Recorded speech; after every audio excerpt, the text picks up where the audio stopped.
नमस्कार, आर्य न्यूज देख रहे हैं आप। मैं हूं आपके साथ पल्लवी सिंह। बुलेटिन की शुरुआत करेंगे इस वक्त की बड़ी और अहम खबर के साथ। औरैया से ये खबर सामने आई है जिसे आपको बता दें कि औरैया में एसपी अभिषेक वर्मा की संवेदनशीलता चर्चा का विषय बन गई है। आग लगने की घटना पर पहुंचे एसपी, जिन्होंने आग की जद से बचाने के लिए गेहूं के गट्ठों को खींचते नजर आए हैं।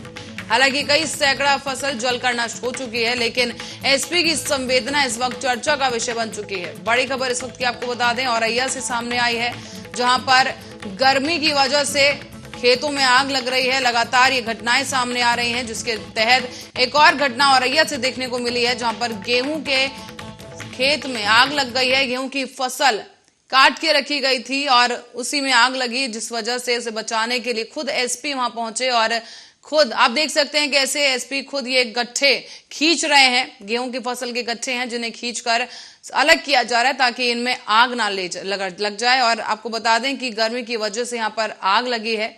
सूखे खेत ने आग पकड़ ली है, जिसकी वजह से गेहूं की फसल को भारी नुकसान हुआ है। हालांकि सैकड़ों बीघा जमीन जलकर नष्ट हो चुकी है, लेकिन बावजूद इसके जो फसल बचाई जा सकती थी उसे बचाने की कोशिश यहां पर की जा रही है।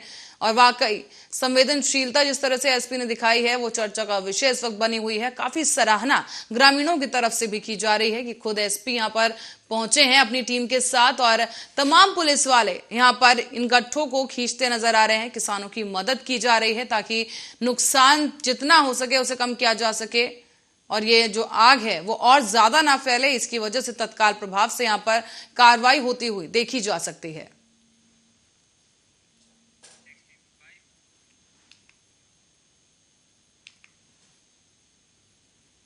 और अब रुक करेंगे राजस्थान की बड़ी खबरों की ओर। राजस्थान के कोटा में हिट एंड रन में जान गंवाने वाले परिवार से मिलने पहुंचे राजस्थान सरकार के नगरीय विकास और स्वास्थ्य शासन मंत्री शांति धारीवाल ने एक विवादित बयान दिया है।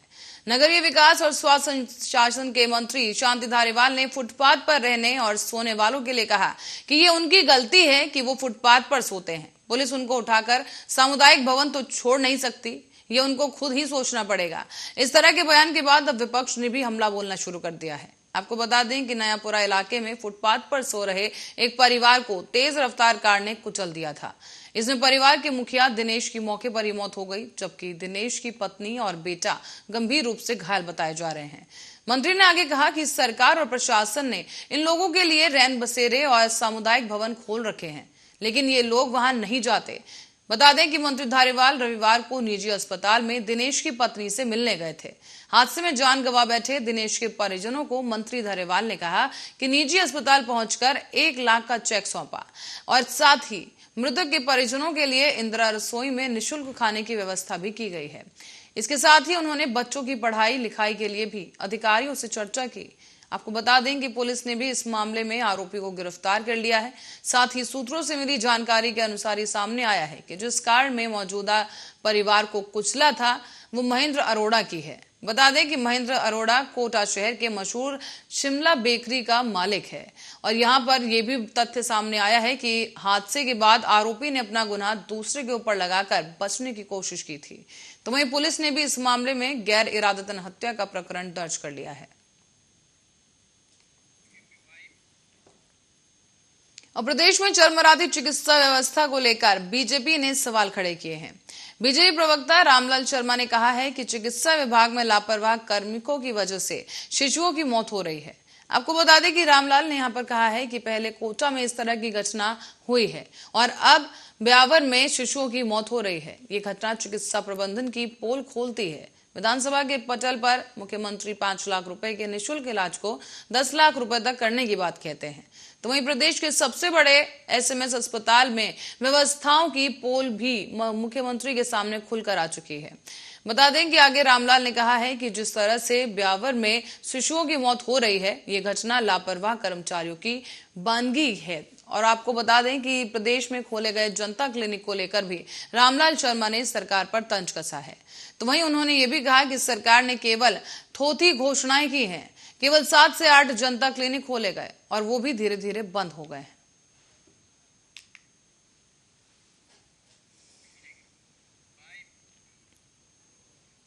वल्लभ नगर के पूर्व विधायक रणधीर सिंह भिंडर की एक वीडियो शेयर कर बताया है कि राजस्थान विधानसभा में नेता प्रतिपक्ष गुलाब चंद कटारिया ने एक बोहेड़ा के एक कार्यक्रम में फिर विवादित बयान दिया। आपको बता दें कि कटारिया ने कहा है कि रावण ने सीता जी का अपहरण कर कोई बहुत बड़ा गुनाह नहीं किया क्योंकि उसने उन्हें छुआ नहीं। उन्होंने बताया कि रावण बहुत ही संवैधानिक व्यक्ति था और उसने कोई बहुत बड़ा जुर्म नहीं किया है। सीता जी का अपहरण तो एक आम बात थी, अगर वो छूता या रेप करता तो जुर्म होता। उनके अनुसार किसी की पत्नी का अपहरण कर लो पर छुओ मत तो कोई गुनाह नहीं होगा।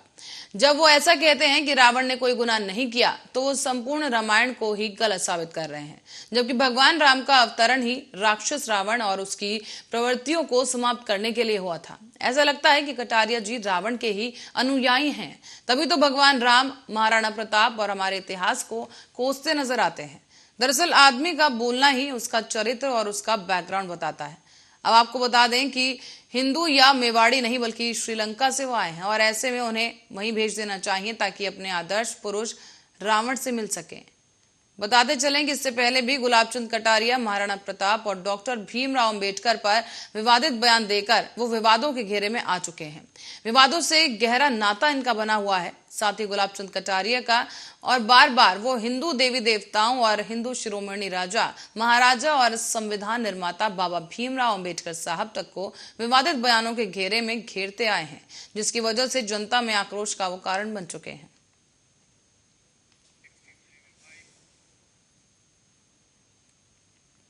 तो राजस्थान के मुख्यमंत्री अशोक गहलोत ने उन्हें विभिन्न अवसरों पर मिले स्मृति चिन्हों और उपहारों की ऑनलाइन नीलामी के लिए तैयारी की है और इस तैयारी के लिए एक वेबसाइट सोमवार को उसकी शुरुआत की गई। इस वेबसाइट पर स्मृति चिन्हों की न्यूनतम दर प्रदर्शित की जाएगी।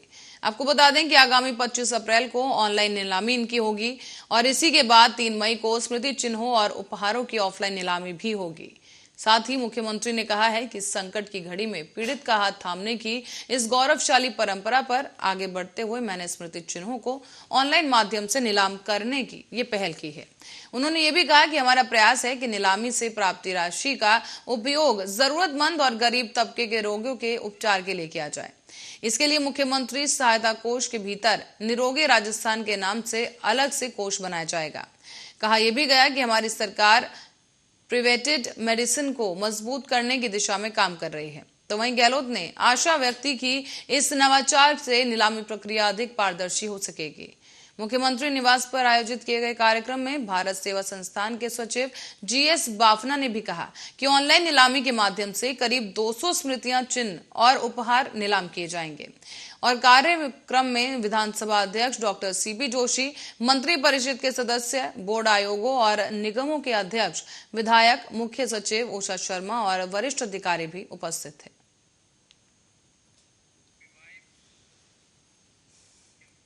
तो राजस्थान के विधानसभा चुनाव में करीब 1 साल का ही वक्त बचा है, लेकिन उससे पहले बीजेपी में कलह बरकरार है। दरअसल गुटबाजी को खत्म करने के लिए बीजेपी के राष्ट्रीय अध्यक्ष जेपी नड्डा ने आज अपने निवास दिल्ली में राजस्थान बीजेपी नेताओं की एक बैठक बुलाई। बैठक में पूर्व सीएम वसुंधरा राजे के शामिल होने पर संशय रहा। हालांकि केंद्रीय मंत्री गजेंद्र सिंह शेखावत, अर्जुन मेघवाल, बीजेपी प्रदेश अध्यक्ष सतीश पुनिया, नेता प्रतिपक्ष गुलाब चंद कटारिया, प्रदेश संगठन महामंत्री चंद्रशेखर और उप नेता प्रतिपक्ष गुलाब चंद कटारिया शामिल होने लगे। आपको बता दें कि राजस्थान में 2023 के अंत में चुनाव होना है, जिसकी बीजेपी ने तैयारी अभी से शुरू कर दी है। लेकिन चुनाव से पहले ही मुख्यमंत्री के चेहरे को लेकर बीजेपी में गुटबाजी चरम पर है। हालांकि वसुंधरा राजे के समर्थक लगातार वसुंधरा को मुख्यमंत्री का चेहरा घोषित करने की मांग कर रहे हैं, जबकि पार्टी नेताओं का यह कहना है कि बीजेपी का संसदीय बोर्ड सीएम फेस तय करेगा।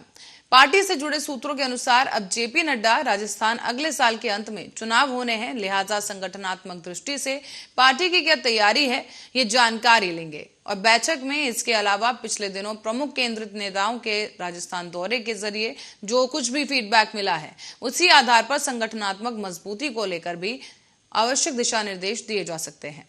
आपको बताते चलें कि पार्टी चुनावी दृष्टि से आने वाले दिनों में राजस्थान में किस तरह के कार्यक्रम हाथ में लेंगे, इस बारे में भी चर्चा ली जाएगी। तो वहीं सूत्रों की माने तो बैठक में एकजुटता को लेकर भी विमर्श होगा। राजस्थान बीजेपी नेताओं को एकजुट रखने पर ध्यान केंद्रित रहेगा ताकि अगले विधानसभा चुनाव में गुटबाजी और खेमेबाजी का नुकसान पार्टी को न हो। वसुंधरा समर्थकों ओक पुनिया गुट के बीच आरोप प्रत्यारोप से पार्टी आलाकमान भी नाराज बताए जा रहे हैं। ऐसे में अब राष्ट्रीय अध्यक्ष जेपी नड्डा दोनों गुटों को अनुशासन में रहने की हिदायत दे सकते हैं। हालांकि बैठक में वसुंधरा गुट को नेता मजबूत नहीं है और उल्लेखनीय है कि वसुंधरा राजेश शेखावत पुनिया गुट के नेता एक दूसरे पर निशाना साधते रहते हैं।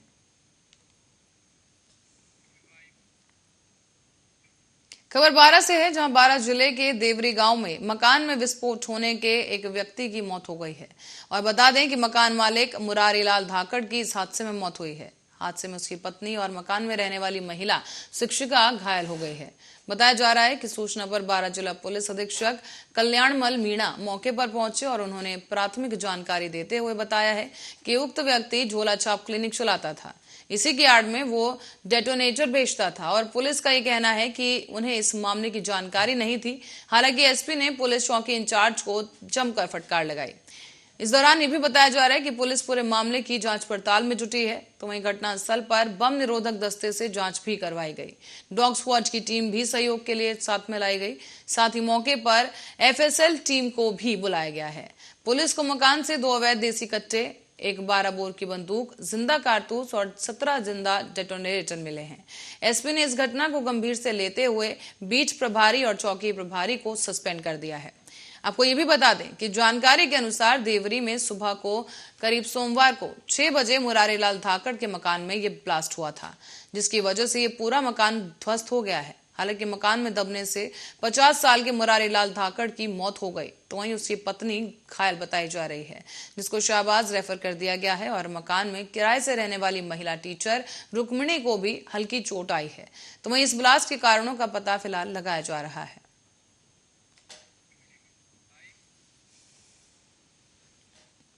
तो वहीं राजस्थान के प्रसिद्ध मेहंदीपुर बालाजी मंदिर में स्थित भारतीय स्टेट बैंक के वॉल्ट से करीब 11 करोड़ रुपए के सिक्के गायब हो गए हैं और इस मामले की जांच अब सीबीआई के पास आ गई है। बता दें कि भारतीय स्टेट बैंक ने राजस्थान हाई कोर्ट से इस मामले में सीबीआई जांच की मांग की थी। कहा यह गया था कि इस मामले में 3 करोड़ रुपए से अधिक मूल्य की संपत्ति का गमन हुआ है। इसी वजह से सीबीआई इसकी जांच कर सकती है। दरअसल सीबीआई से जांच कराने के लिए इस तरह के मामले में निचली सीमा 3 करोड़ रुपए तक की तय की गई। और इसी बीच हाई कोर्ट के निर्देशों पर सीबीआई ने राजस्थान पुलिस में दर्ज एफआईआर अपने कब्जे में ली। बता दें कि ये गबन उस समय सामने आया था जब प्राथमिक जांच में बैंक के कैश रिजर्व में अनियमितताएं मिली थी। इसके बाद पैसे की गिनती करवाई गई तो 11 करोड़ रुपए मूल्य के सिक्के के गायब होने की प्रकरण सामने आया। बता दें कि जयपुर स्थित प्राइवेट वेंडर को 13 करोड़ रुपए मूल्य के सिक्के की गिनती के काम में लगाया गया था। गिनती से पता चला है कि 11 करोड़ रुपए से अधिक मूल्य के सिक्के ब्रांच से गायब हैं।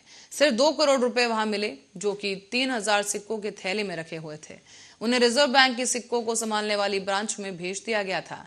साथ ही ये भी कथित तौर पर आरोप लगाया गया है कि जयपुर के जिस प्राइवेट वेंडर के कर्मचारियों ने इस मामले में सिक्कों की गिनती की थी, उन्हें गेस्ट हाउस में धमकाया गया था और वो जिस जगह ठहरे थे वहां 10 अगस्त 2021 को उन्हें कुछ लोगों ने सिक्कों की गिनती से दूर रहने की हिदायत भी दी थी। बता दें कि ये बातें एफआईआर में दर्ज करवाई गई हैं।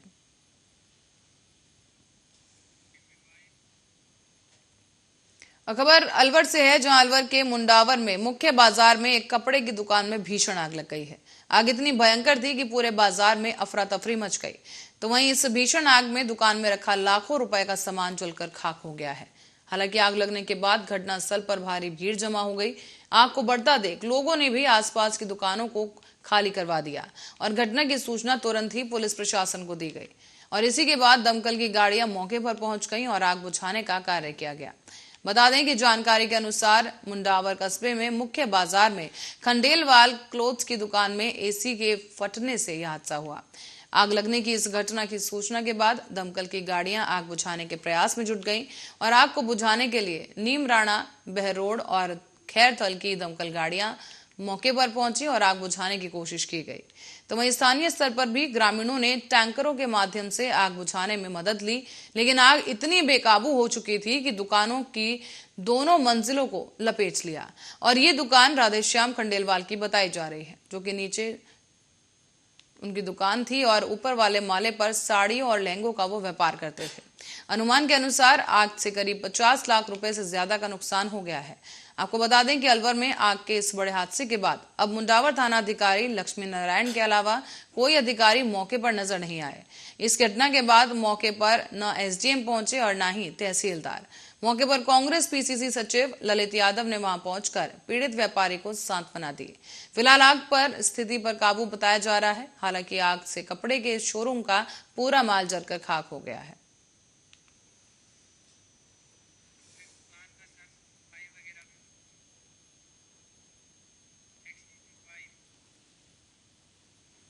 तो वहीं अलवर में नगरीय मास्टर प्लान में विकास को बढ़ावा देने के नाम पर कस्बे के सराय बाजार में बुलडोजर चलाकर की गई कार्रवाई के चलते परिवारों के सामने अब रहने के साथ साथ रोजी रोटी का भी बड़ा संकट खड़ा हो गया है।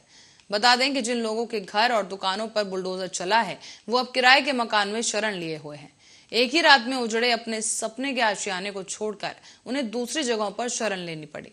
इन परिवारों में से कई परिवार 40 साल से यहाँ रह रहे थे, लेकिन प्रशासन ने किसी की नहीं सुनी। राजस्व रिकॉर्ड के अनुसार नगरीय मास्टर प्लान के तहत सड़क से अतिक्रमण मनाते हुए इन्हें हटा दिया गया है। आपको बता दें कि सराय बाजार निवासी जनरल स्टोर चलाने वाली रेणुका ने भरे गले से रोते हुए बताया है कि उनका रहने कमाने का एक जरिया था और ये एक ही जगह थी और उनके रहने का मकान और दुकान दोनों ही उनसे छिन गए हैं। यहाँ तक कि अब वो सर ढकने के लिए उनके पास छत भी नहीं है। इसके बाद अब वो किराए के मकान में रहने को मजबूर हैं। उसने ये भी बताया है कि उनके 2 बच्चे हैं और उनका भविष्य इस वक्त अंधकार में है। बताया ये भी गया कि उनके पास मकान के सभी कागजात हैं, लेकिन किसी ने उन्हें देखा तक नहीं। तो वहीं कुंड मोहल्ला निवासी संतोष शर्मा ने भी बताया कि उसकी सराय बाजार में 29 साल पुरानी दुकान थी। तो वहीं उसकी आजीविका का वो एकमात्र स्रोत था और दुकान भी मास्टर प्लान की भेंट चढ़ गई है।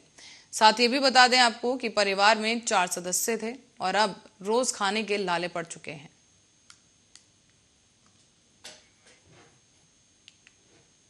बढ़ेंगे अगली खबर की ओर। राजस्थान के सीकर जिले से हिमाचल प्रदेश घूमने गई भाई बहन और उनके परिवारों की लौटते समय कार पंजाब में दुर्घटनाग्रस्त होकर नहर में गिर गई है।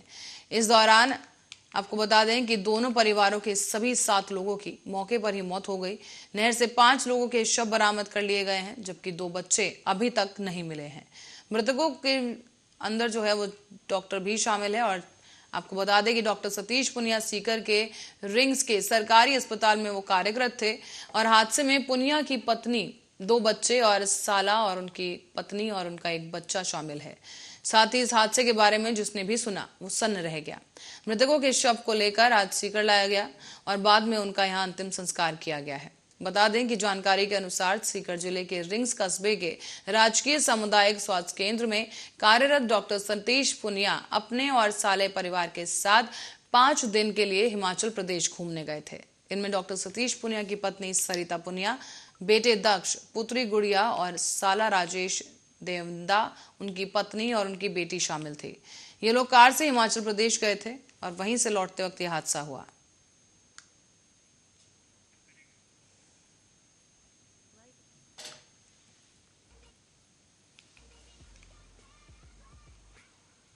और इसी के साथ ही फिलहाल के लिए बुलेटिन में इतना ही। आप देखते रहिए आर्या न्यूज।